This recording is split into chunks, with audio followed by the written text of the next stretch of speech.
ஒரே ஒரு கொடை மிளகா இருந்தா போதுங்க. இந்த சூப்பரான சட்னி ரெடி பண்ணிடலாம்.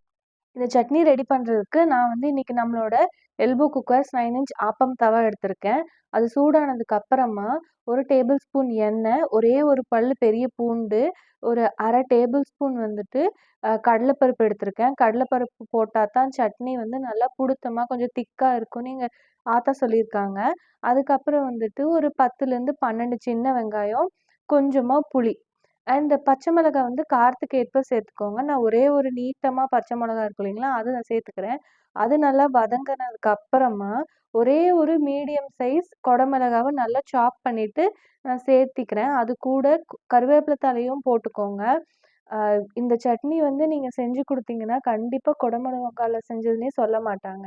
நல்லா வதக்குனதுக்கு அப்புறமா, கொஞ்சமா வந்து கொத்தமல்லி இலை போட்டுக்கோங்க. ரொம்ப போட்டீங்கன்னா, அதோட ஃப்ளேவர் ரொம்ப ஜாஸ்தி ஆயிரும். ஸோ கொஞ்சமா போட்டுட்டு, இன்னொரு பாத்திரத்துல எடுத்து மாத்தி, அது ஆறுனதுக்கு அப்புறமா அரைச்சு தாளிச்சீங்கன்னா, நம்மளோட சுவையான கொடை மிளகாய் சட்னி ரெடி ஆயிடுச்சுங்க. அண்ட் இதே கடாயில வந்துட்டு நான் வாஷே பண்ணாம, அகெயின் எண்ணெய் விட்டு எப்படி வந்து பொரியல் பண்றேன் அப்படின்னு சொல்லிட்டு நான் உங்களுக்கு நெக்ஸ்ட் வீடியோல போடுறேன்.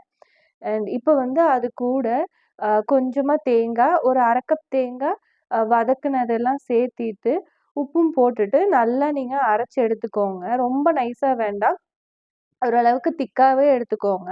அண்ட் அதுக்கப்புறம் நான் வந்து நம்மளோட 4.5 இன்ச் தாளிப்பு கடாய் வச்சுட்டு, அதிலேயே தான் தாளிச்சு கொட்ட போறேன். இப்போ நான் எண்ணெய வந்து சூடு பண்ணிட்டு வந்துட்டேன். வந்ததுக்கப்புறம் சட்னி கிட்ட வச்சே தான் கடுகு, கறி லீஃப் எல்லாமே போட்டு தாளிக்கிறேன். எவ்ளோ சூடு இருக்கு பார்த்தீங்களா? அண்ட் இப்போ எல்போ குக்கர்ஸ்ல ஆடி ஆஃபர் போயிட்டுருக்கு. அந்த லிங்க்கும் நான் டிஸ்கிரிப்ஷன்ல குடுத்துருக்கேங்க. மறக்காம செக் பண்ணி பாருங்க.